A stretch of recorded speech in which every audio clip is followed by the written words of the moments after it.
Okay, Algebra 2, welcome back to the rest of 11.3, how to graph rational functions. So here's example 6. Example 6 and 7 already have all the information here, so we just need to know how to graph it correctly. And remember, the way I graph these is first, I graph the all the asymptotes. So vertical asymptote at x equals -1.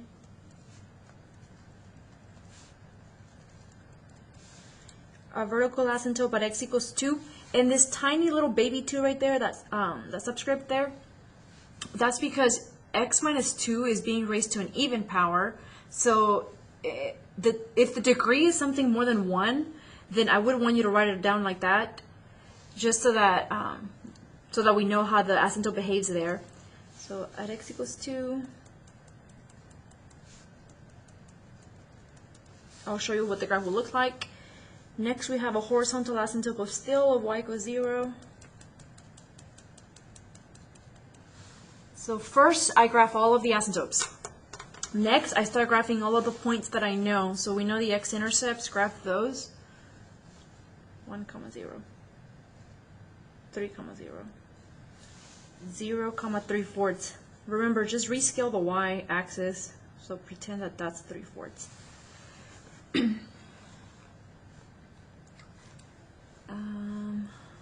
What else do I know? I guess that's all I know for now. All right. So here's what I do once I have the asymptotes and the intercepts graphed. I'm going to go ahead and connect the y-intercept and this x-intercept here because they're just right here together. So connect those. All right. At this x-intercept of 1, 0, your graph, it could behave in two different ways. The graph could come back up and go up towards the asymptote, and that would be called bouncing on the x-axis.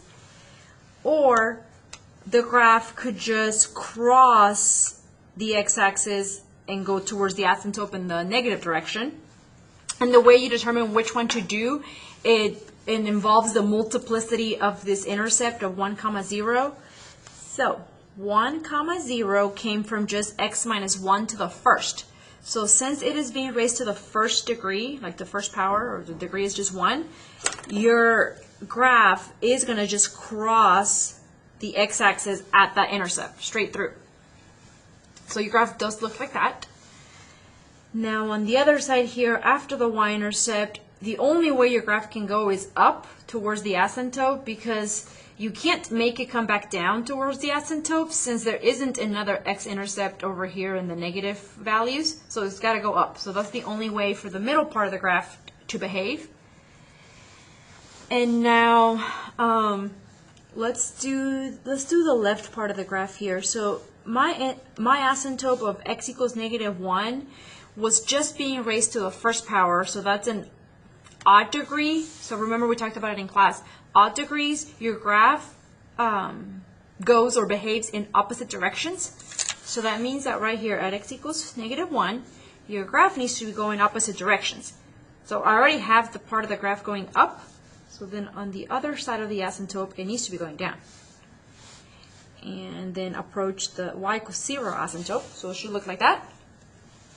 And for the other asymptote of x equals 2, that degree is even, so that's why the little multiplicity of 2 right there.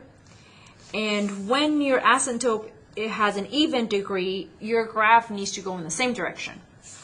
So that means that here at this asymptote of x equals 2, since it had an even degree, the graph needs to go in the same direction, which is going down. And then there is an x-intercept that you need to connect to. And again, at this x-intercept of 3, 0, your graph could bounce back down and then approach the asymptote, so it could look something like that. Or your graph could cross the x-axis and then come back towards the asymptote. It needs to approach the asymptote of y equals 0 no matter what. But now you need to determine whether it will cross the x-axis or bounce off the x-axis. And that has to do with what we did in polynomials. So x minus 3 is being raised to the first degree, so it is just going to cross the x-axis like a line. So it's going to cross it.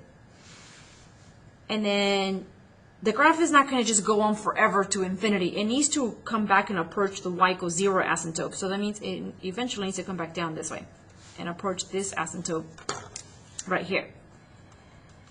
And that would be a sketch of the graph for number 6. You've got to practice these with the 11.3.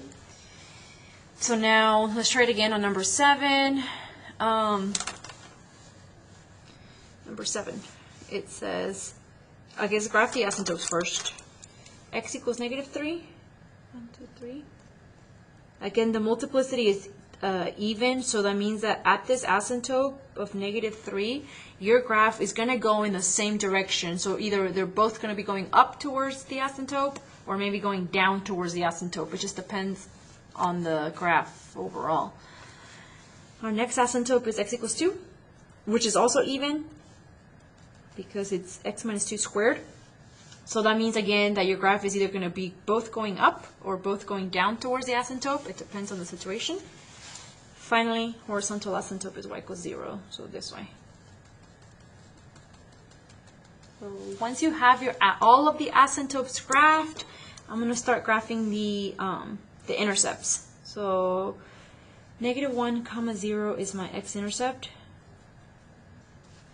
And y-intercept is 0, 1, 36. So let's just rescale this to 1 over 36. All right. Remember that your horizontal asymptote, oh here, these match right here. So this is important. My x-intercept of -1, 0 was being raised to an even power 2. So that means that at -1, 0, this horizontal asymptote doesn't necessarily, it's not going to get crossed, it's just going to touch it. It's called, doesn't cross, but it bounces. So I'll show you that again when I graph. I think that's all I have for now. Okay, so here's what I'm talking about. Now to start graphing this is, first of all, we need to connect the y-intercept with the x-intercept. So let's start by connecting those. So this is what I'm talking about. So right here at -1, 0, I guess your graph could either bounce back up and go towards the asymptote, or the graph could cross the x-axis and go down towards the asymptote. And the way you decide which way to do it, it depends on that x-intercept. It depends on its multiplicity. So -1, 0 is being raised to a second power, so even multiplicities bounce off the axis instead of crossing. So that means that here, instead of crossing the x-axis, it's going to bounce right back up. So it's going to look like that. Now, from the other side of the y-intercept, the only way for your graph to go is up towards the asymptote again on this side, because it cannot go down since there's no other x-intercepts over here that are positive. The only x-intercept was -1, 0. So it's got to go up. So that's what the middle part looks like. And now to graph the left part and the right part of the graph, it just depends on the asymptote behavior. So let's start with x equals 2. That's an even multiplicity, so that means that your graph should go in the same direction as the other side of these asymptotes. So it should go up, and then that should approach y equals 0. Same thing on the x equals -3. It's also an even multiplicity, so your graph should go up and then approach y equals 0. And now that's what it looks like. Now you just got to practice it.